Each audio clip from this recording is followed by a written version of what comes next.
बिस्मिल्लाहिर्रहमानिर्रहीम। अस्सलाम वालेकुम।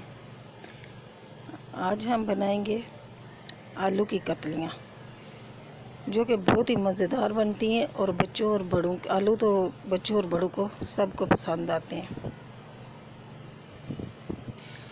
जिसके लिए आधा कप ऑयल लिया। ये जब गर्म हो जाए तो उसमें लहसुन अदरक का पेस्ट शामिल करेंगे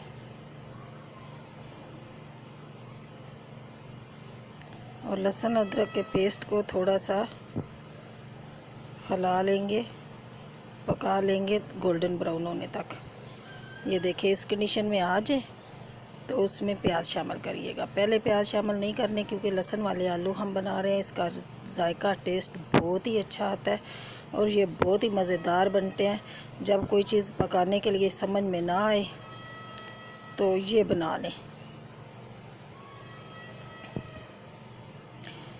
प्याज को हल्का गोल्डन होने तक पकाना है। जब प्याज हल्का गोल्डन हो जाए, इस कंडीशन में आ जाए, तो इसमें ज़ीरा डालेंगे।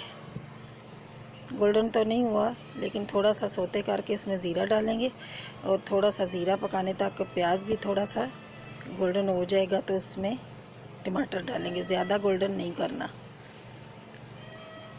एक अदद टमाटर शामिल करेंगे और टमाटर को अच्छे से भून लेंगे। अब इसमें सूखे मसाले शामिल करते हैं, जिसमें आधा टीस्पून नमक आप अपने टेस्ट के हिसाब से डाल सकते हैं, और कुटी हुई मिर्च, आधा टीस्पून कुटी हुई मिर्च, हल्दी पाउडर, आधा टीस्पून हल्दी पाउडर और 1 टीस्पून धनिया पाउडर।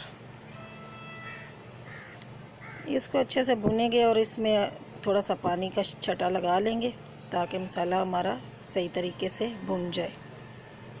जब ये मसाला तेल छोड़ जाए और अच्छे तरीके से भुन जाए तो हम आलू इसमें शामिल करेंगे। आलू को अच्छे से धो के काट लें। इस तरीके से काट के फिर इसको एक पानी में धो लें। इसके गोल गोल पीसेस इस तरीके से पतले पतले कर लें। ये जल्दी गल भी जाते हैं और बहुत मज़े के बनते हैं।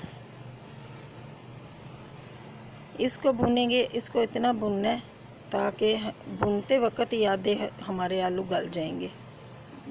जब ये आलू भून जाए, तेल छोड़ जाए, तो इसमें 1 कप दही शामिल करेंगे। अब इसको मज़ीद भूनेंगे।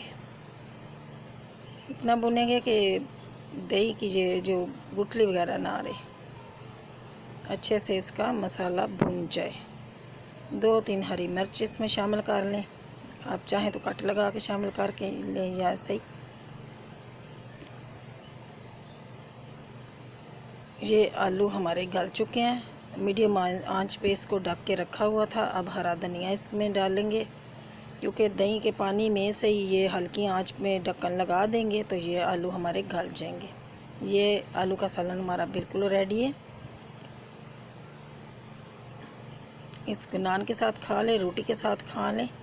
बहुत ही मज़ेदार सालन बनता है। अल्लाह ताला आपको अपने हिफ्ज़-ओ-मान में रखें। दुआ में याद रखना। अल्लाह हाफिज़।